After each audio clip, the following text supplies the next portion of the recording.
చేస్తున్నటువంటి పని మంచిదైతే నలుగురు ఏమనుకుంటున్నారనేటువంటి దాని గురించి ఎప్పుడూ పట్టించుకోరు. చెడ్డ పని చేస్తే మనం అవతలవాడు ఏమంటాడో అని భయపడాలేమో కానీ మంచి పని చేయడానికి ఎప్పుడూ కూడా మనం భయపడవలసినటువంటి అవసరము లేదు. ఏమైనా అనుకోని వాడి దృష్టిలో మనకు ఉండేటువంటి విలువ తగ్గిపోతే తగ్గిపోని, ఈయన ఇలా ప్రవర్తించేయడేమిటి అనుకుంటాం. దానికి మనకి సంబంధం లేదు. అవతల వాడి అభిప్రాయాలకి మనం ఎంతవరకు విలువ ఇవ్వాలో అంతవరకు విలువ ఇవ్వాలి. వాడి అభిప్రాయాల్లో మనకి మంచిగా ఉండేటువంటివి ఏవైతే ఉంటాయో అవి తీసుకోవాలి. అది చిన్నపిల్లలు చెప్పినా సరే తీసుకోవాలి చెప్పారు. బాలాలకి చిన్నపిల్లవాడు చెప్పినా సరే మంచి కనుక చెప్తే ఎవరి దగ్గర నుంచి అయినా మనం స్వీకరించాలి. చెడు కనుక చెప్తే పెద్దవాళ్ళ దగ్గర నుంచి అయినా సరే స్వీకరించాలన్నమాట. పెద్దవాడైనా సరే వాడు తప్పు చేయమని కనుక చెప్తే ఆ పని చేయకూడదు. కృష్ణుడు ఏం చేశాడంటే ఏది ఇప్పుడు అవసరం అనేటువంటి దాని గురించే ఆలోచించాడు. ఆలోచించి యుద్ధం చేయడానికి సిద్ధపడ్డాడు. అంటే మాస్టర్ దాని గురించి చెప్తూ 3 కామెంట్రీస్ మాస్టర్ కామెంట్రీస్ అని మనం చెప్పలేము. ఈకే గారు భగవద్గీతలు 3 రాశారు. ఆయన మంద్రా స్క్రిప్చర్ అని చెప్పి ఇంగ్లీష్లో రాశారు. చిన్నది, అది చాలా చక్కగా ఉంటుంది. అంటే సింబాలిక్గా రాశారు. అంటే దాంట్లో ఏం చేశారు, ఇప్పుడు ధృతరాష్ట్రుడు వాళ్ళు ఆయన గుడ్డివాడు అంటే the Sons of the blind man అని రాస్తారు. అంటే గుడ్డిరాజు, ఆ గుడ్డిరాజు యొక్క పిల్లలు వాళ్ళు అలా ప్రవర్తిస్తారు. పాండురాజు అంటే పాండురోగం అంటే తెల్లగా ఒళ్ళంతా తెల్లగా ఉండేటువంటి ఆ రోగం అది. ఆయనకు చిన్నప్పటి నుంచి ఆ రోగంతో పుట్టాడు కాబట్టి పాండురాజు అని పేరు పెట్టారు. కానీ Sons of the white man అని చెప్పి ఇక్కడ రాస్తారు. అంటే తెల్ల, ఇక్కడ ఈ తెలుగుదనాన్ని ఆయన ఏం చేశారంటే మంచి అనేటువంటి దాని కింద తీసుకున్నారు. అంటే ఇక్కడ బ్లాక్ ఫోర్సెస్, ఇక్కడ వైట్ ఫోర్సెస్, ఈ రెండింటికి మధ్యలో ఎలా జరుగుతుంది అనేటువంటి దానిగానే ఆయన మొత్తం అన్నిటికీ కూడా జస్ట్ ఒక్కొక్క శ్లోకానికి చిన్న ట్రాన్స్లేషన్ రాశారు. రాసిందంతా కూడా సింబాలిక్గా రాశారు. రెండవది ఏంటంటే మంద్రగీతం రాశారు. మంద్రగీత అంటే తెలుగులో సింపుల్ ట్రాన్స్లేషన్, కొంచెం అక్కడక్కడ ఎక్స్ప్లెనేటరీగా ఇచ్చారు. శంఖారం అని చెప్పి ఇంకొక అద్భుతమైన రాశారు. దాంట్లో ప్రతి శ్లోకానికి కూడా సంపూర్ణమైనటువంటి వివరణ ఇచ్చారు. అది సుమారు 14 అధ్యాయాలు కొంతవరకు ఆయన చేశారు.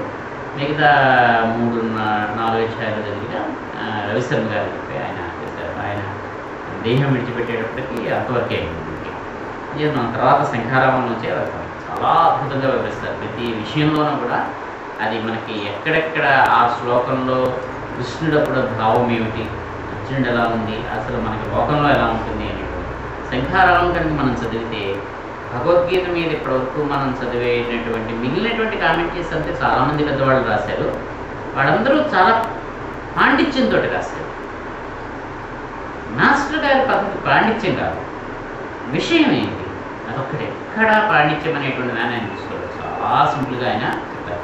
మనకి ముందు కడితే మనకి వస్తుంది. ఎంత చక్కగానో చెప్తారు ఆయన. అంటే మనకు 2 అధ్యాయాలు అయ్యాక ఈయన చెప్తాడు కృష్ణుడు కర్మయోగం ఎలా ఉంటుంది, జ్ఞానయోగం ఎలా ఉంటుంది అని అది చెప్తాడు. చెప్పి ముందే చెప్తాడు, దేవుడికి నువ్వు యుద్ధం చేయటం లేదు, యుద్ధం చెయ్యి అంటాడు. ఇంత విన్నాక నువ్వు మళ్ళీ అసలు ఎందుకైనా నేను చేయమంటావు అంటాడు అర్జునుడు. మళ్ళీ మంచిది ముందు చెప్పాడు, యుద్ధం చెయ్యి అనే మొదలుపెట్టాడు. ఇదంతా చెప్పాడు. అలా కాదు నువ్వేమిటి మళ్ళీ నాకు కొంచెం కన్ఫ్యూజన్గా ఉంది, అసలు తేల్చి చెప్పే యుద్ధం చేయమంటావా మా అంటే అర్జునుడికి ఏమిటి చెయ్యాలని లేదు, కానీ కృష్ణుడు చెప్తున్నాడు. అంటే గురువు చెప్తున్నాడు, ఇతను శిష్యుడు. మనకి గురువు చెప్పినమైనా కొన్ని నచ్చుతాయి, ఒక్కసారి నచ్చవు.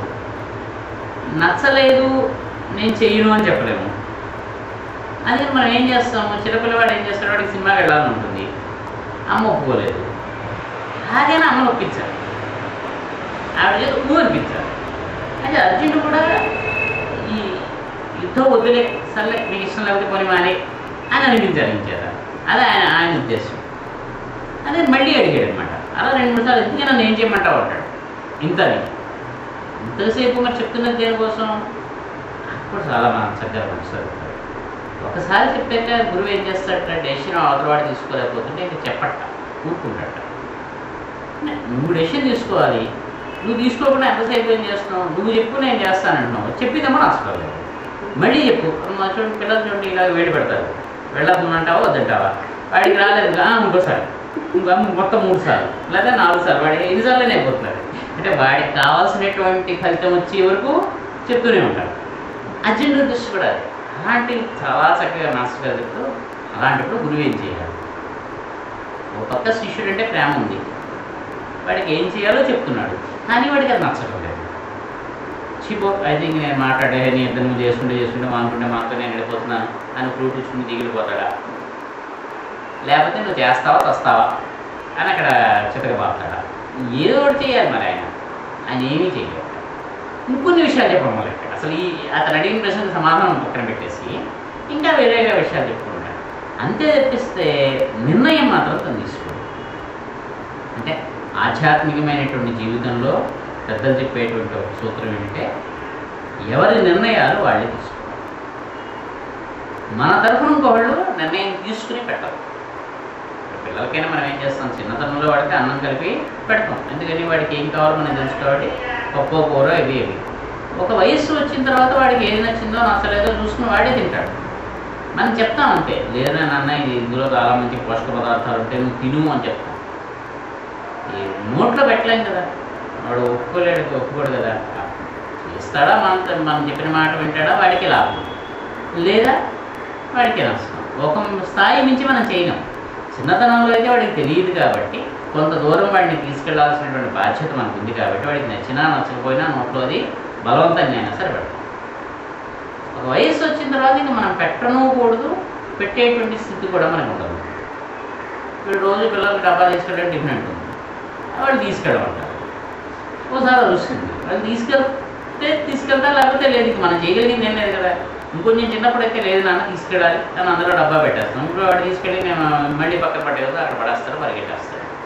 ఏం చేస్తున్నాం ఇప్పుడు మనం? అంచేదంటే ఒక స్థాయి వచ్చిన తర్వాత మంచిగా చేయడం అనేటువంటి నిర్ణయం వాళ్ళే తీసుకోవాలి కానీ ఇంకా మనం తీసుకోలేము. వాళ్ళ వరకు గురువైనా అంతే, ఒక స్థాయి వరకు మనకి చేస్తాడు.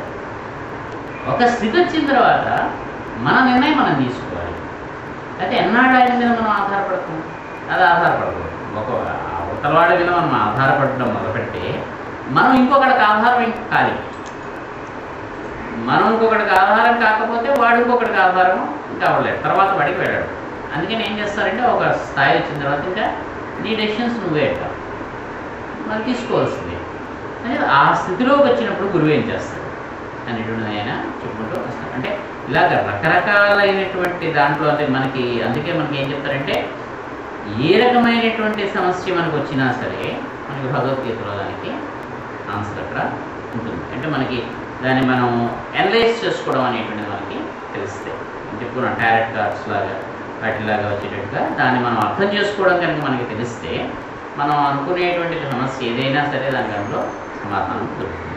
ఎందుకంటే మంత్రయుక్తమైనటువంటి వాటితోటి దాంట్లో చెప్పారు. అందుకే భగవద్గీత ఒక రకంగా సూత్రస్థానం కలిగినటువంటిది అని చెప్పి చెప్తారు. అంటే ఈయన చెప్పినటువంటివన్నీ ఏంటంటే ఇది ఇలా జరగాలి, ఇది చేసుకోవాలి, ఇది ఇలా చేసుకోవాలి అనేటువంటి ఒక కొన్ని రూల్స్ అండ్ రెగ్యులేషన్స్ లాంటివి.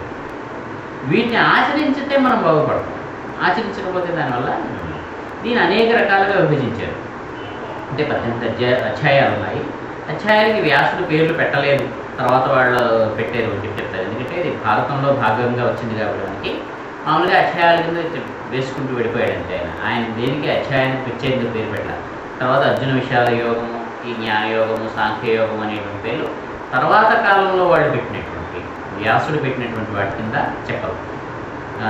అంటే ఏ అధ్యాయానికి కూడా సాధారణంగా పేరు అనేటువంటిది కొన్నింటికి పెట్టి తర్వాత పెట్టారు కానీ వ్యాసుడు పెట్టినటువంటిది కాదు కాబట్టి తర్వాత దీన్ని అనేక రకాలుగా విభజించారు.